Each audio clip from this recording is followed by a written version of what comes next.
Moving on, President William Ruto says his administration is laying the groundwork for a 5 trillion shilling infrastructure transformation modeled on the success of first world economies like Singapore during his State of the Nation address.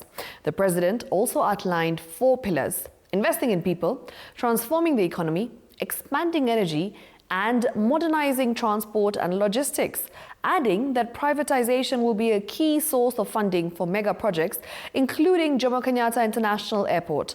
Our senior political reporter, Elizabeth, has more.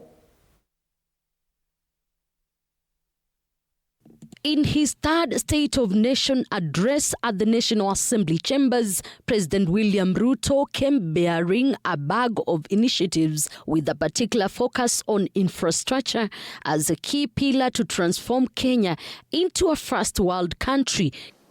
Some errors. He stated that the nation requires at least 5 trillion shillings to deliver 4 priority national projects, describing the amount as ambitious but necessary to secure the country's future.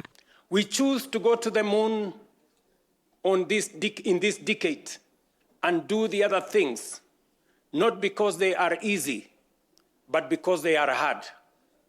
Because that challenge is one we are willing to accept, one we are unwilling to postpone. These 4 projects are our national imperatives, commitments we must embrace without hesitation, not because they are easy, not because they are cheap, but because they are absolutely necessary. The president emphasizing the role of public-private partnerships into driving national transformation. This approach is anchored into reforms outlined in the government-owned enterprises bill, which Parliament has passed and now is set to be signed into law. We cannot continue funding essential infrastructure through unsustainable borrowing and burdening taxpayers with additional taxes. But neither can we afford to postpone these imperatives without risking our future.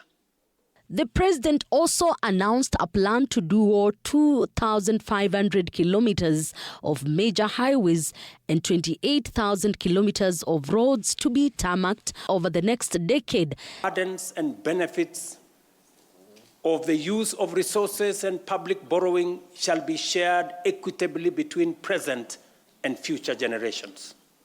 In essence, when we use natural resources or borrow, we must ensure future generations are not left poorer.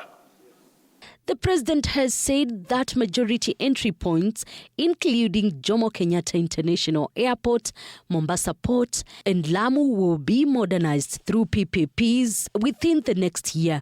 Other key projects include extension of standard gauge railway from Naivasha to Kisumu and Malaba, set to begin in January 2026. And the ordinary.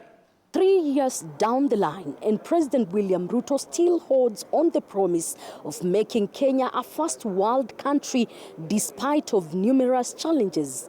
Elizabeth Motuko, TV 47 Parliament Buildings, Nairobi.